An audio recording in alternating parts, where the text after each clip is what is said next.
Valeu, torcedor. Obrigado pelo teu carinho, pela tua audiência aqui com o nosso canal, gurizada. Vamos falar das últimas de Grêmio. E aí, como é que tá esse coração, ansiedade, hein? É amanhã já, meus amigos, 9h30 da noite, a partida que decide a nosso futuro na Copa do Brasil.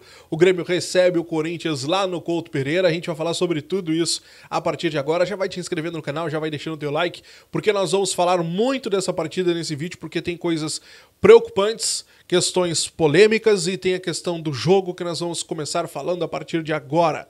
Porque o Grêmio realiza, no momento que eu tô gravando esse vídeo, o Grêmio tá treinando lá no CT do Paraná Clube, que é o CT Ninho da Gralha, tá? O Tricolor faz o seu último treinamento se preparando já pro confronto de amanhã.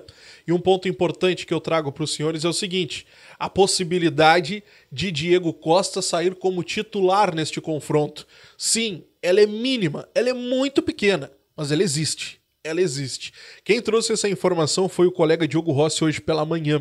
Existe a possibilidade do Diego Costa sair como titular, porque hoje à tarde, segundo o Diogo, vai acontecer uma reunião, uma conversa do Renato com o Diego para ver como é que tá a situação do jogador. E aí, bora? Tá legal? E essa confiança, como é que tá? Vamos vencer amanhã? Consegue sair como titular? A conversa do Renato que vai acontecer com o Diego, segundo o Diogo Rossi. Então, dependendo desta conversa, dependendo da confiança do jogador, do que o Renato sentir do Diego Costa, essa mínima possibilidade que a gente coloca aqui dele sair como titular na partida de amanhã. Ah, Diogo, mas é com um esquema com 3 zagueiros? É com um 4-3-3? É no 4-2-3-1? Bom, aí é outra situação que a gente ainda não tem nenhuma desconfiança neste momento. Ainda não temos neste momento. A gente vai descobrir nas próximas horas, ou quem sabe só na véspera, ou quem sabe só no momento do jogo, uma hora antes da partida, quando sair a escalação, mas as informações eu vou te atualizando aqui no nosso canal. Neste momento, existe sim essa mínima possibilidade do Diego Costa sim sair como titular, e a gente vai acompanhando nas próximas horas. Um ponto muito importante que a gente viu nas últimas horas, até repercutiu muito nas redes sociais, viralizou o trecho de um treinamento que a Grêmio TV acabou disponibilizando nas redes sociais, e tem uma disputa de bola ali do Diego Costa com o Kahneman, e olha só, uma briga ferrenha por espaço, né? Colocando os dois jogadores aí que vamos lá, brigam até o fim, até o último momento para poder ter a posse de bola, e deu essa disputa forte aí no momento que estava sendo feita a gravação. Bem legal pra gente até ter uma noção de como tá o Diego dentro de campo, né? Como tá a sua entrega e tudo mais. O Diego ele sempre entrega bastante, mas como está a sua condição física, né? Dele tá jogando sem medo, dele tá indo firme na disputa e tudo mais. Isso é bem legal até pra gente poder ter uma noção legal, e é o que tudo indica. O Diego está sim recuperado e está pleno para poder voltar a jogar, quem sabe já amanhã. Gurizada, um ponto importante ainda que a gente precisa discutir aqui, eu trago para vocês, é que o Mike, o lateral esquerdo que jogou no último domingo contra o Atlético Paranaense, ele saiu da partida com desconforto muscular. Muito tempo sem jogar, o gramado sintético, diferente e tal. Ele realiza exames na tarde desta terça-feira e tu sabe que o resultado e o que for acontecer a gente traz e eu te atualizo aqui no nosso canal nas próximas horas, tá? Então o Mike realiza exames, teve esse desconforto muscular. Meus amigos, vamos avançar na nossa pauta porque a gente precisa falar sobre a venda de Gabriel Mack. Muito falada nas últimas horas, muito repercutida, mas fato que ainda não foi confirmada pelo Grêmio. Um ponto importante que eu trago para os senhores aqui. A informação que o colega Calil Dornelles trouxe nas últimas horas é de que essa venda estaria na casa dos 24 milhões de euros, tá? 8 milhões fixos, o Grêmio receberia na hora, no cash, no momento da assinatura do contrato. 8 milhões em variáveis que o jogador atingiria enquanto estivesse aqui no Grêmio ainda, e mais 8 milhões em metas que ele atingiria quando ele já estivesse no Chelsea e buscaria atingir, no caso, e aí o Grêmio receberia esses 8 milhões. Ponto importante desta história toda. Bom, 8 milhões. Diogo, como seriam essas metas para o jogador aqui no Tricolor? E eu vou contar para os senhores o seguinte. 2 metas foram descobertas. A primeira destas metas, ele ser efetivado na equipe profissional. O Grêmio vai lá no seu site, coloca uma notinha dizendo: a partir de agora, o Gabriel Mack está na equipe principal. Beleza, está assinado 2 milhões de euros na conta do Grêmio. Mas não é aquela coisa de estar na equipe profissional, descer pro sub-20, voltar pro profissional, não. É estar na equipe profissional, treinando, jogando, sendo relacionado, enfim. Aí vai do que vai acontecer ali na frente. 2 milhões de euros no caixa do Grêmio. Os outros 2 milhões que o Grêmio teria direito, no caso, nessa brincadeira, para somar a metade destas cláusulas, seria O jogador atuar em 10 partidas com um tempo mínimo de 45 minutos. 10 partidas jogando 45 minutos, o Grêmio ganha mais 2 milhões de euros nestas metas, já chegando à metade das bonificações e metas, enfim, que seriam colocadas neste contrato. É importante nós dizermos o seguinte, esse contrato ainda não foi oficializado. O Grêmio tenta aumentar o valor fixo, que no momento está na casa dos 8 milhões, segundo as informações que o Calhau trouxe para nós, mas o Grêmio ainda negocia e tenta aumentar o valor fixo, que é o valor que o Grêmio vai receber no momento de assinatura do contrato. Então, duas metas que não seriam tão difíceis de serem atingidas, vamos colocar aqui, né? Mas que, vamos lá, pelo valor que ainda está sendo colocado no fixo, daria para aumentar até, quem sabe, um pouquinho mais essas metas, né, esses valores de metas. Então, vamos acompanhar, tomara que sejam valores maiores, mas é a informação que nós temos neste momento. Gurizada, vamos falar ainda sobre CBF, uma coisa vergonhosa que está acontecendo e que a gente tomou conhecimento hoje pela manhã, que é o seguinte, vocês acreditam que a CBF, até o momento, ela não ajudou em absolutamente nada os clubes gaúchos? Quando eu digo nada, é absolutamente nada.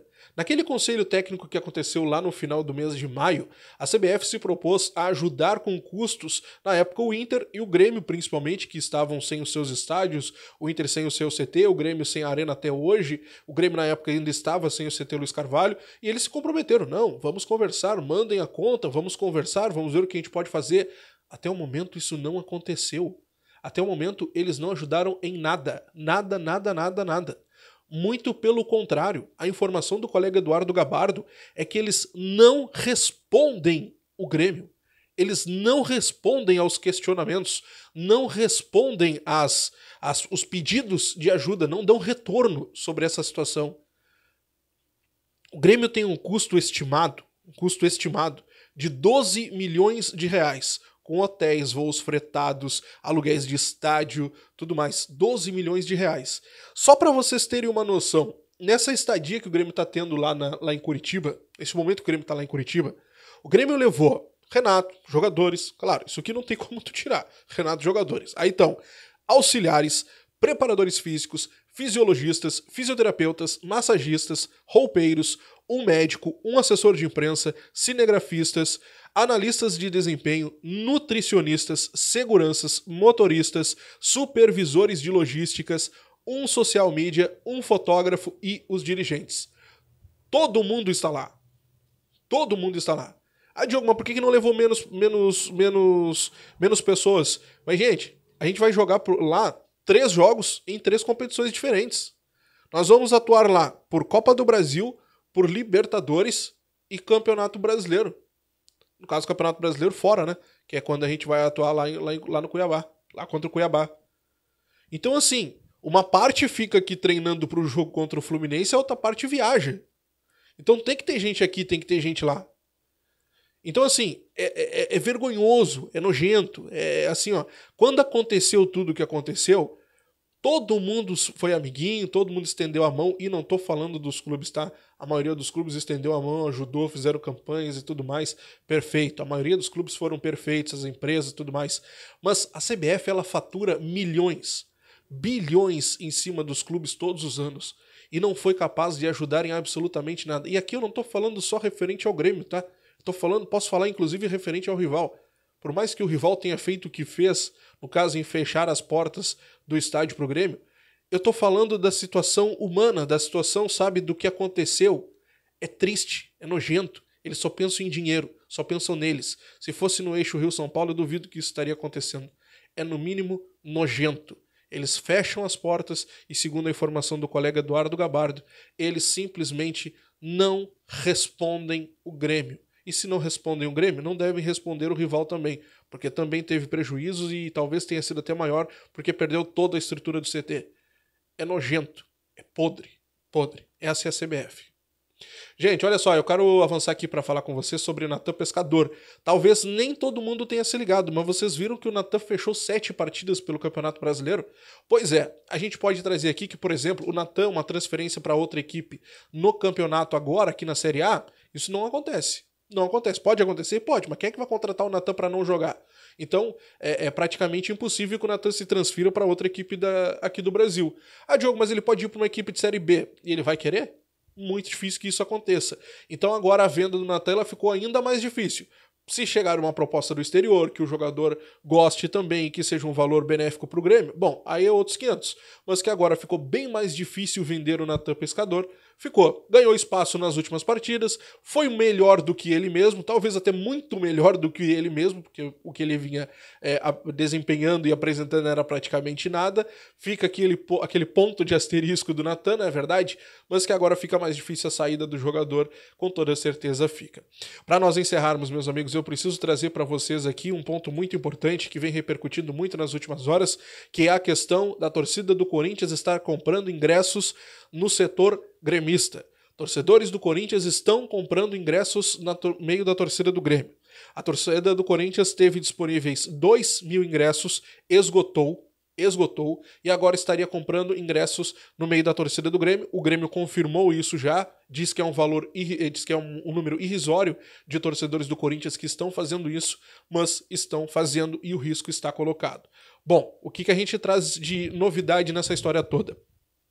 Agora há pouquinho, para a Rádio Grenal, o comandante do batalhão de choque da PM do Paraná, o Tenente Estoqueiro, ele concedeu a entrevista e disse que há planos, atenção, há planos para isolar torcedores do Corinthians no setor mandante.